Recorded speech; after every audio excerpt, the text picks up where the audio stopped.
Ready. Play.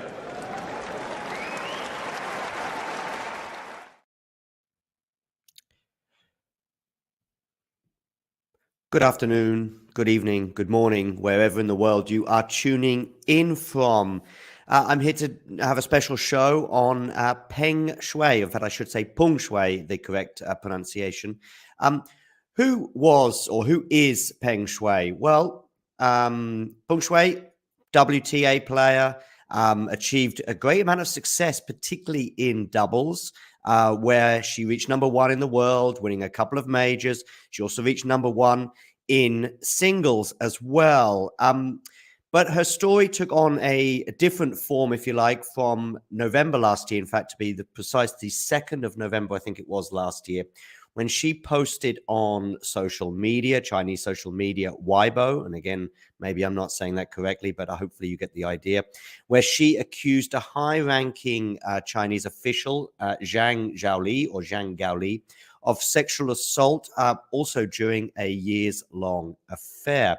Now, that was posted at around about 7 minutes past 10 on Chinese social media, but it was removed about 20 minutes later. Now, her story doesn't end there, of course. Within a couple of weeks, we had lots of social media outpourings from various different tennis players and much more. It became a global story, if you like. On the 16th of November, indeed, Naomi Osaka took to Twitter with the hashtag Where's Peng Shuai?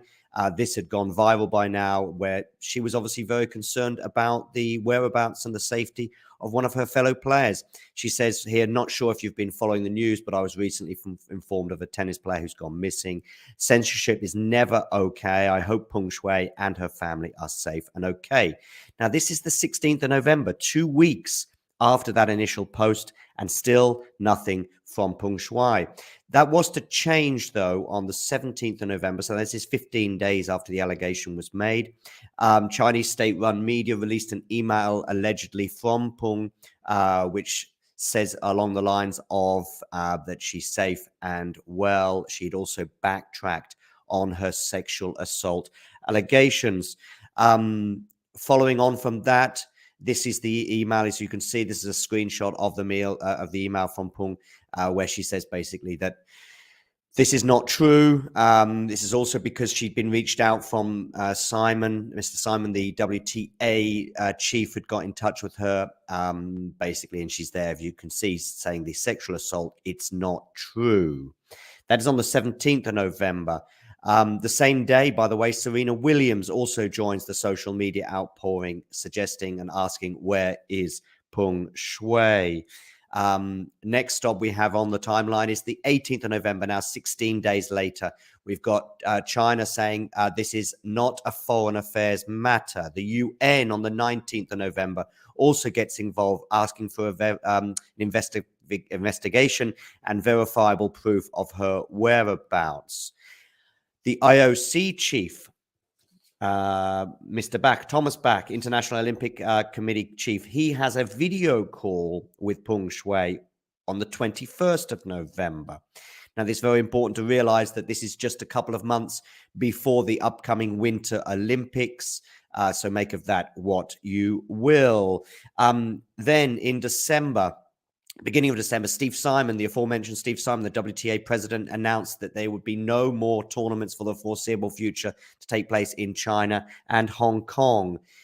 On the 19th of December, this is now the first public appearance of Peng Shuai, where she gives a video interview. She's door-stopped, and she again reiterates, or she denies, that she was ever sexually assaulted.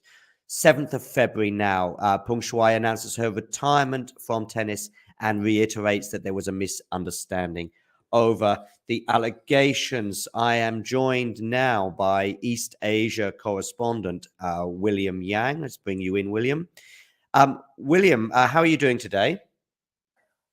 Yeah, I'm doing pretty well. Thank you so much. No, it's great to have you on board. Of course, you've been following this story like anybody else over the last 13 months.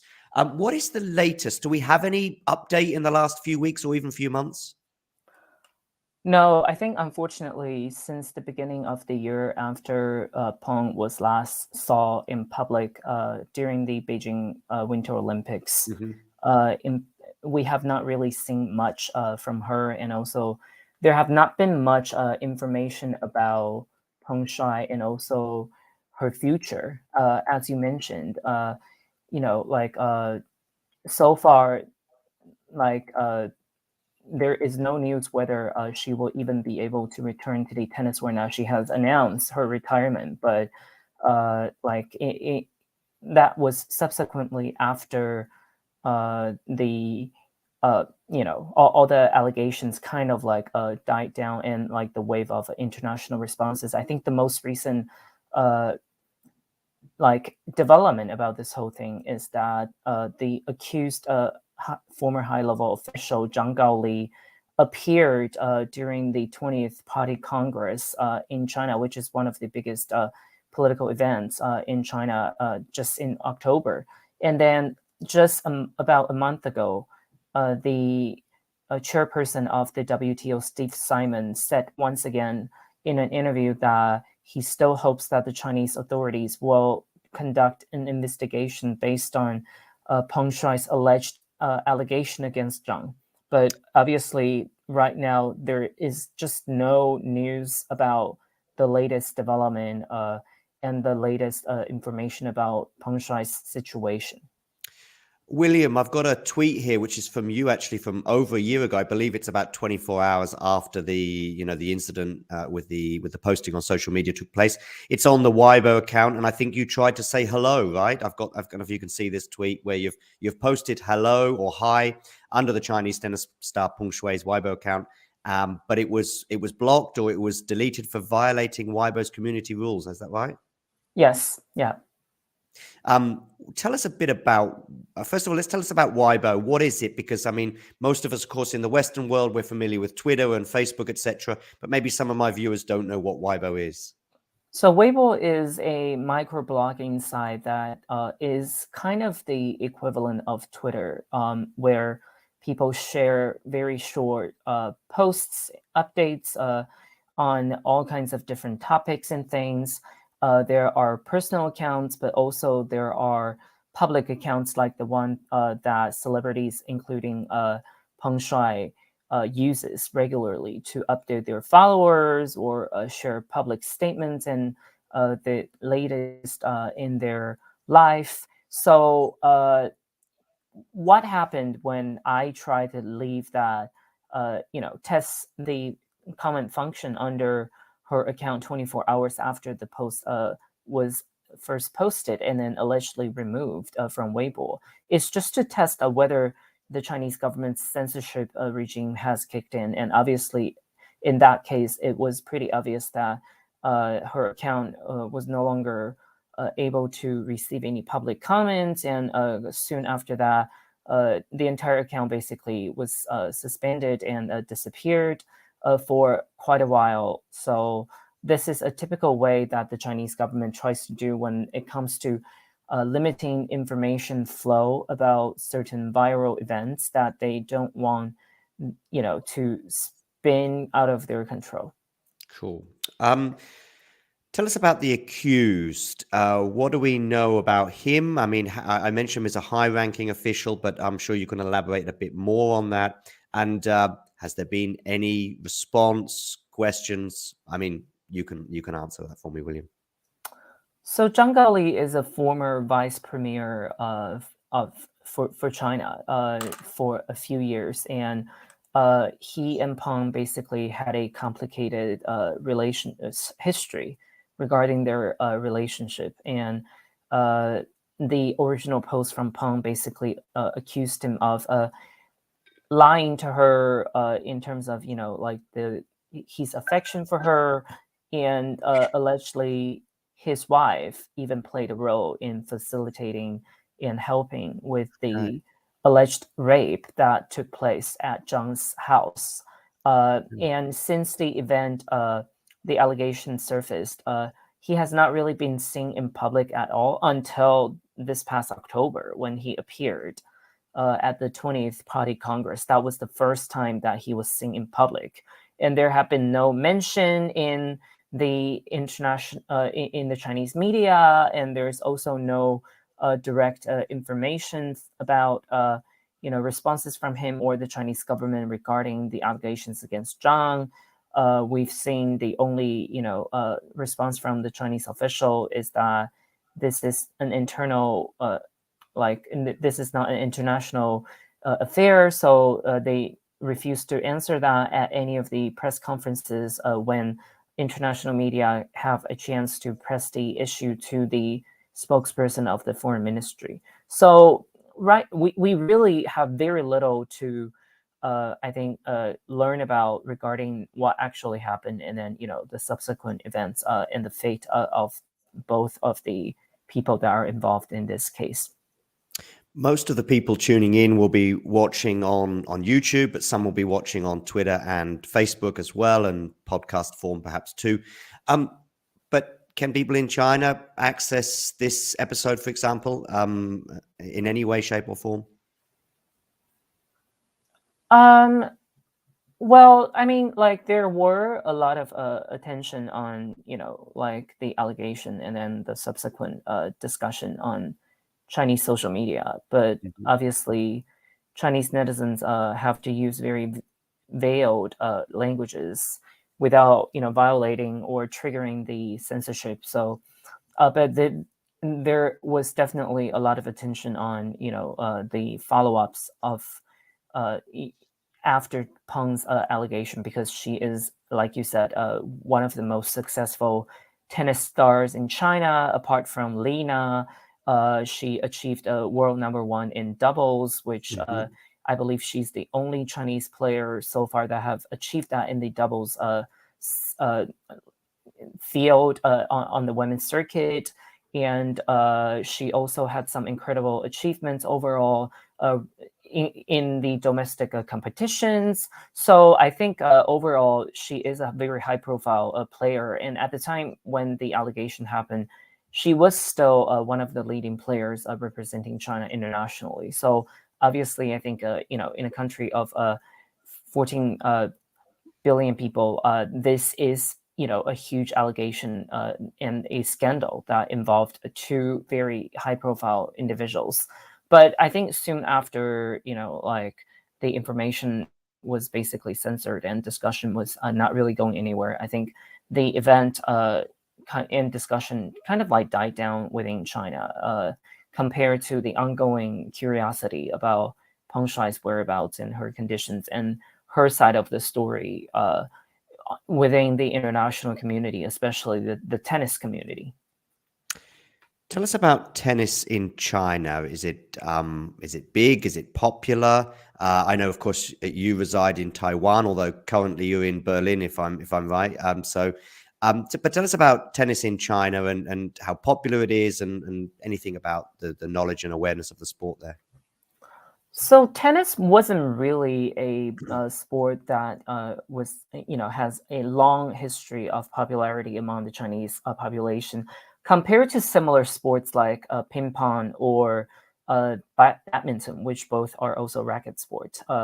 But since the early 2000s, with the rise, including Peng Shuai, and then also other Chinese female players like Zheng Jie and Lina, the other two who later on also achieved a lot for the Chinese tennis, like they brought up this wave of I think frenzy about proving that Chinese players can also rise to the top of the game with their own very unique and very hardcore training, and choosing the right disciplines to focus on. So a lot of the these big Chinese tennis stars also started to give back to their hometowns, set up tennis academies. Like Zheng Jie set up a tennis academy in Sichuan, in her home province, and then Lina now also has one of the biggest tennis academy inside China. And I think their continuous success on the WTA circuit really helped propel the overall popularity of tennis in the following years. And we are still seeing a lot of up and coming new Chinese tennis players in recent years, both on the junior circuit and also on the women's circuit. This past year, I believe one of the hottest female tennis player is called Zheng Qingwen. She's a really young but great young Chinese tennis player. And then Zhang Shuai was another very successful tennis player from China with 2 doubles Grand Slam under her name, and also a giant killer at a lot of the Grand Slams. So we're seeing waves and waves of like up and coming young Chinese tennis stars that are kind of like basically picking up the baton that was passed down and started off by Peng Shuai, Lina, and Zheng Jie in the early 2000s. And really now China is probably, I would say, the most successful and strongest tennis country in Asia, at least. Yeah, definitely. I mean, we've also got Wu Yibing, who's just sort of made his mark at the US Open, become the first Chinese man to reach the third round in New York since 1881, or reach the third round of the US Open. So you're right; it's certainly gathering pace, let's say. Now, we come back to the WTA decision to withdraw from China and Hong Kong. I've got the statement there from just over a year ago from Steve Simon. How likely, William, do you think it is that the WTA will stick to this stance, bearing in mind the millions that it will obviously cost the organization? I think so far we have seen the WTA being incredibly principled with their approach regarding the response that they have for the scandal that involved Peng Shuai and Zhang Gaoli. Even though I think there have been talks about resuming tournaments in China probably either in 2024 or later on, because after all, they did sign that, I believe, 5-year contract with Shenzhen to host the WTA finals, and they have been forced to find other venues, first in Guadalajara, and then this past year, just last month in Texas. So I think what we have to realize is that, like you just said, there is a lot more commercial opportunity in China and a lot more corporate willingness to sponsor some of the biggest events, like the Wuhan Dongfeng Motor Tournament. The Dongfeng Motor is one of the biggest auto company in China, and also the WTA Tier 5 event in Beijing. That was a very showstopper, and also including the stop in Hong Kong and other smaller tournaments in Guangzhou, I believe Nanchang. These are all in Tianjin. I think with the density of the WTA tournaments that have emerged over the last few years in China, it's very clear that the WTA definitely took a hit in terms of their commercial earnings and their ticket selling, because, like I said, I think tennis has become such a big sport in China over the last few years, coupling with the success of their own players and also the overall popularity of tennis as a sport within Asia.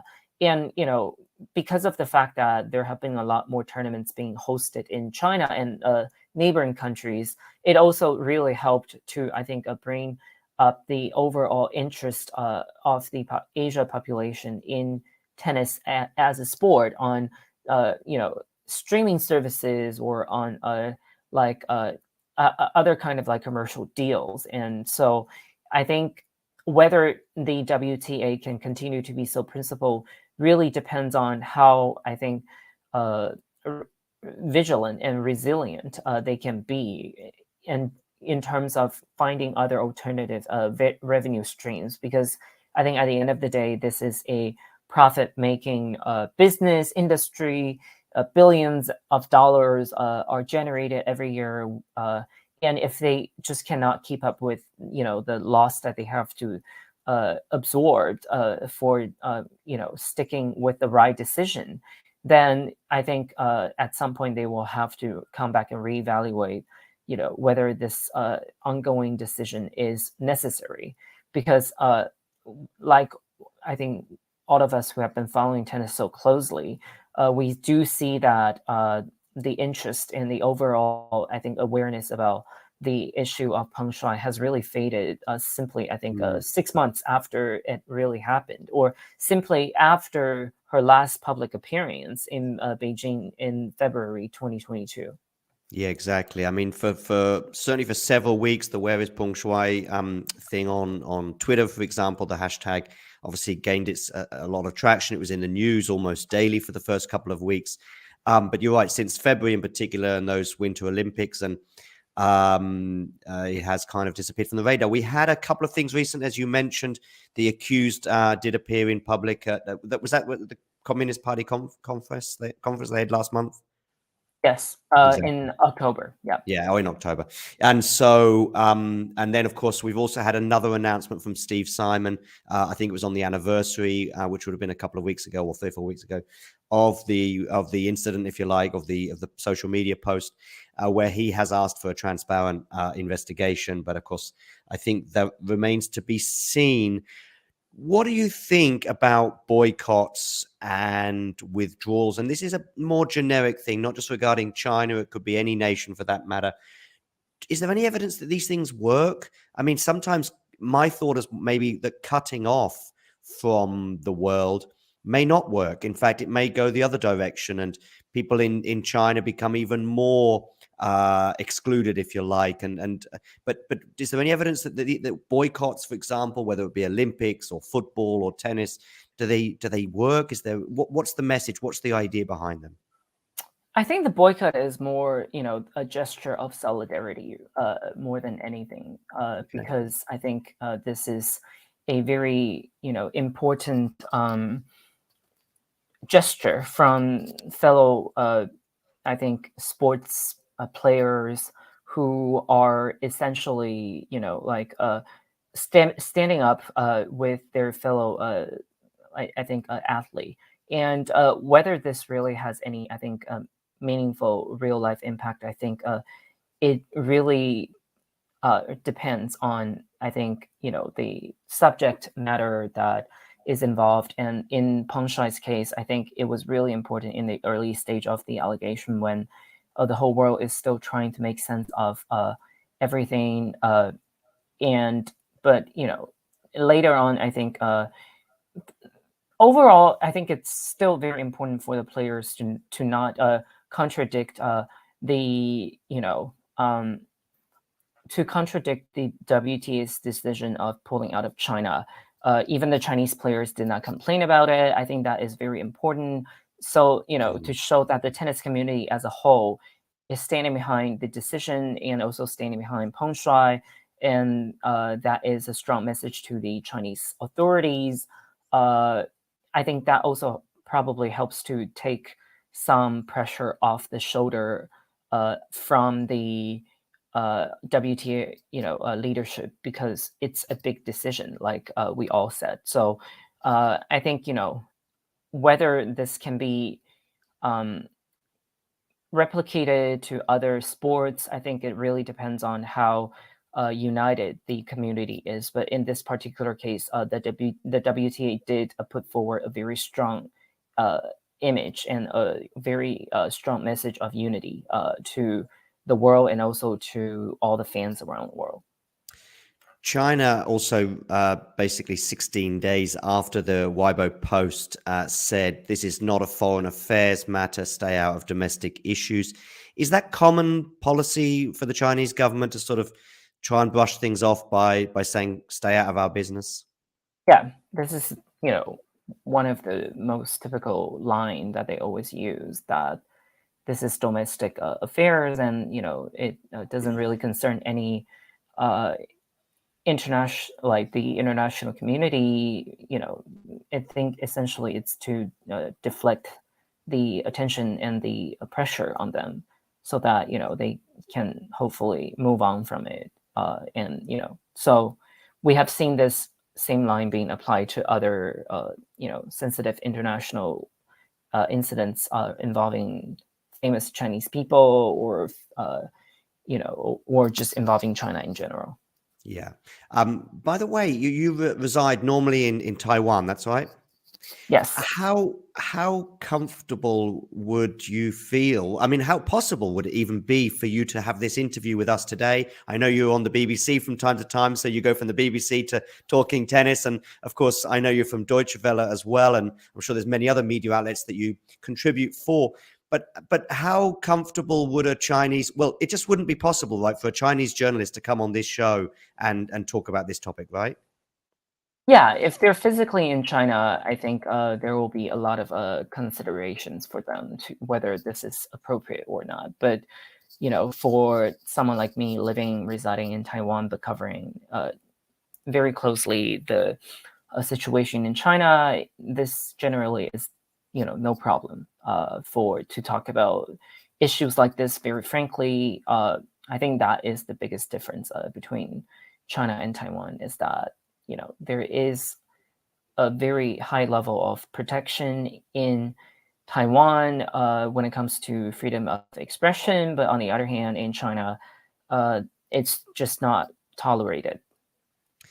Have you ever felt or ever had anything? Have you ever had an email or footsteps behind you or anything? Because William, you're fairly prominent nowadays. I think you've got over 70,000 followers on Twitter.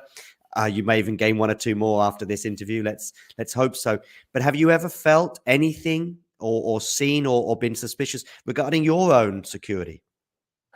I have had Chinese diplomats on Twitter trying to come after me for articles or for the reporting that I've done. I've also had tankies or basically Chinese netizens, or maybe it's a bot on Twitter to basically try to discredit my reporting. So yeah, this is nothing new, and I think for me, it's just something that I have to live with and deal with on a day-to-day basis.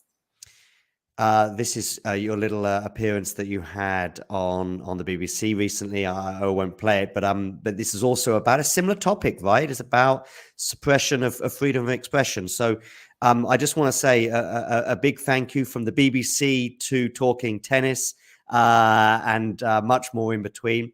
So yeah, just want to say a big thank you for coming on the show today. Thank you so much.